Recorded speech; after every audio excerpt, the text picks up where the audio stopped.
сабағымызды бастаймыз. Күндей жадырап, айдай айрайлап, жұлдыздай жарқырап, судай таза мөлдір көңілменен бүгінгі сабағымызға барлықтарына сәттілік тілеймін. Сабаққа дайынбыз ба? Бүгін атсалысамыз ба сабаққа?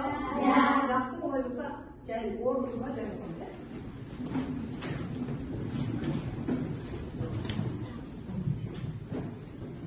Тақырыбы сымбатқа толы әлем. Бүгінгі біздің тақырыбымыз, мақсатымыз балалар. Шығарманың тақырыбы мен қорытынды бөлім негізінде сюжеттік даму бұл. Яғни біз тақырыпқа болжау жасаймыз. Және оқыған мәтінімізге болжау жасай отырып, шығармашылық жұмыспен айналысамыз. Олай болса, сабағымызды ары қарай жалғастырамыз. Өткен сабақта бізде қандай тақырып болу еді? Үйде мәтінді оқып, жаңағы үйге берілген тапсырма бойынша дерек көздерден мәліметтер іздеп келдіңдер ме? Олай болса, келесі өткен сабақты пысықтаудың мақсатында біз мынау сұрақтарға жауап берейік. Шөл дегеніміз не? Ыстық, құрғақ. Өте жақсы. Тағы да кімді болып тұрады? Жарайсың. Шөл дегеніміз ыстық әрі ол жерде су жоқ. Мен алдыларына сіздерге бағалау парағын қараймын. Осы бағалау парағына аты жөндерін жазып қойғансыңдар. Мына жерге тапсырма бойынша өздеріне бір ұпайдан қойып отырамыз, бір балдан. Келесі сұрақ. Шөл өсімдіктердің қандай ерекшеліктері бар балалар? Кім айтады ма? Қандай ерекшеліктері? Қашан? Шөл өсімдіктері жақсы. Тағы да оның біраз ерекшеліктері бар. Ормандағы өсімдіктерге қарағанда. Олардың жапырақтары солып, алға жетпеген соң солып, қурап кеткен. Қурап тұрады екен, жақсы дұрыс айтасың. Бүгінгі тақырыпқа назар аударайықшы. Бүгін бізде тақырыбымыз қандай? Жұмбаққа толы әлем. Тапсырмаға назар аударамыз. Бірінші тапсырмада не делінген? Кім айтады ма? Ақылы. Ретін көрсетеді. Яғни біз қазір сөйлемдерге назар аудара отырып, түзету тапсырмасын орындаймыз, я?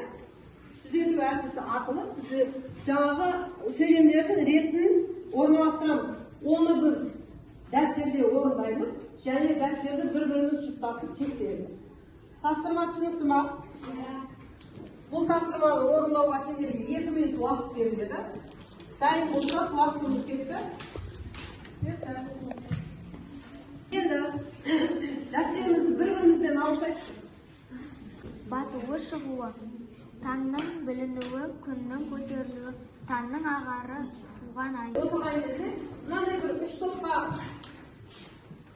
біріктірсем деп едім. Бірінші топ күн тобы, екінші топ ай тобы, үшінші топ жұлдыз тобы. Ал енді осы өлеңдерге қараңдаршы. Жалпы кітапта оқулықта неше өлең бар екен? 6 өлең. Ал енді осы жаңа топ атауын айттым ғой мен, сол топ атауы бойынша өздеріңе қай өлең жақын соны айтыңдаршы ма? Кім айтады?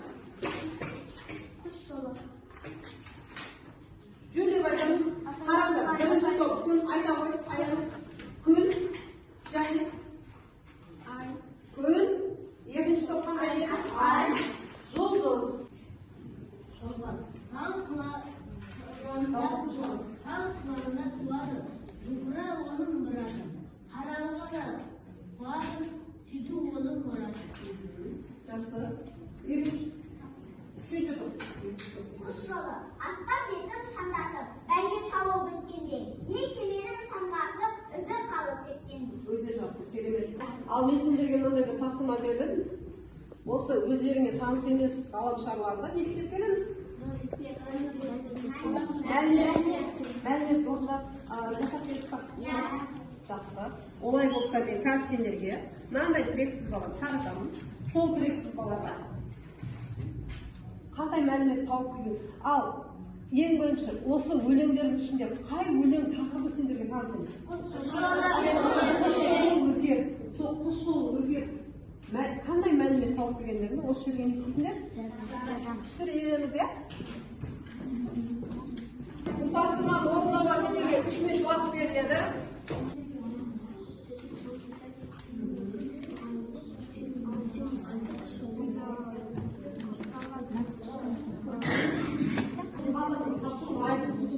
Әр оқушы не істейді, бағаланады білеміз, иә?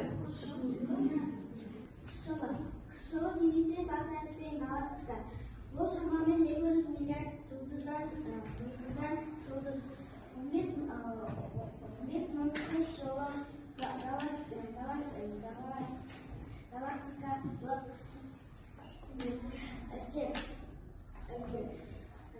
үйір жұлдыз тәрі жұлдыздар көрінген болады. Мінеке құс жолы галактикасы. Көрдік па? Жақсы, жарайсыздар, рахмет. Отырамыз. Өз-өзімізге ұпай қосамыз. Жаңа осы тапсырмаға қатысқан оқушылар өзіне бір ұпай қоюға болады. Ендігі тапсырма бізде шығармашылық тапсырма. Бұл шығармашылық тапсырмада әр топ өз атауы бойынша